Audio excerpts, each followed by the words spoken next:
మీరు మార్కు సువార్త 15:23 వీటన్నిటి విషయాలు మీరు గమనించవచ్చు. కానీ అక్కడ ఆయన నిరాకరించినట్టుగా అక్కడ ఉంటుంది. ఎందుకు నిరాకరించారు? ఎందుకు నిరాకరించాలి ఆయన? ఎందుకు? మీరు ఒకసారి ఆలోచన కలగాలి. ఎందుకు నిరాకరించారు? సహజంగా మనం తల్లిలు డెలివరీస్ అయ్యేటప్పుడు ఈ అనస్థీషియా ఇవ్వకుండా పిల్లల్ని కనడం అది చాలా కష్టమైన పరిస్థితి. అంటే చెప్తూ ఉంటారు ఏంటంటే ఒక మరణంలో నుంచి ఇంకొక మరణంలోకి వచ్చినట్టు. అంటే ఆ స్త్రీ మరణించి తిరిగి లేచినట్టే లెక్క ఉంటుంది అని సైంటిఫికల్గా ఉంటుంది. కాబట్టి అనస్థీషియా అప్పటిలో ఆ కాలంలో అనస్థీషియాని అలా ఇచ్చేవారు. కానీ యేసు ప్రభు వారు ఇక్కడ నిరాకరించారు. ఎందుకు? ఈ వేదనని నేను పొందాలి, ఈ మరణ వేదన నేను పొందాలి, ఈ పాపపు స్థితి కలిగినటువంటి ఈ లోకాన్ని నేను జయించాలి అంటే ఈ మరణ వేదన నాకు ఎంతో అవసరం.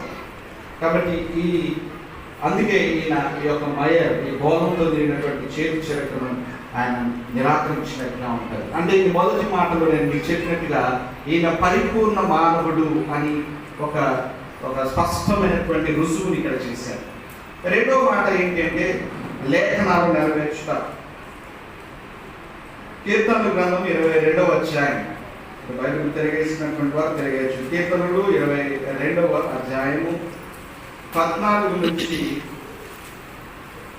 18 వరకు మనం గమనిస్తే, నేను నీళ్ళ వలె పారబోయబడి ఉన్నాను, నా ఎముకలన్నీ స్థానము తప్పి ఉన్నవి, నా హృదయము నా అంతరంగముందు మైనపు వలె కలిగి ఉన్నది, నా బలము ఎండిపోయి చిల్లపెంకు వలె ఆయను, నా నాలుక నా దవడను అంటుకొని ఉన్నది, నీవు నన్ను ప్రేతల భూమిలో పడవేసి ఉన్నావు, కుక్కలు నన్ను చుట్టుకొని ఉన్నవి, దుర్మార్గులు గుంపు కూడి నన్ను ఆవరించి ఉన్నారు, వారు నా చేతులను నా పాదములను పొడిచి ఉన్నారు, నా ఎముకలన్నీ నేను లెక్కింపగలను,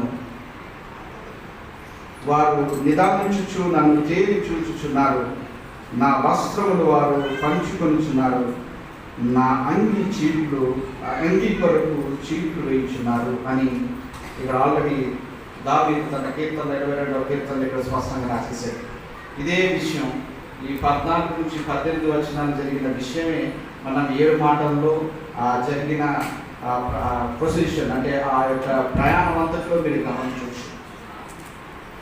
ఎట్టి పరిస్థితిలో ఆయన ఆ పరిస్థితిని అనుభవించాలి, ఈ లేఖన నెరవేర్పడు దేవుని వాక్యానికి ఇక్కడ లోపడాలి అని ఆయన ఒక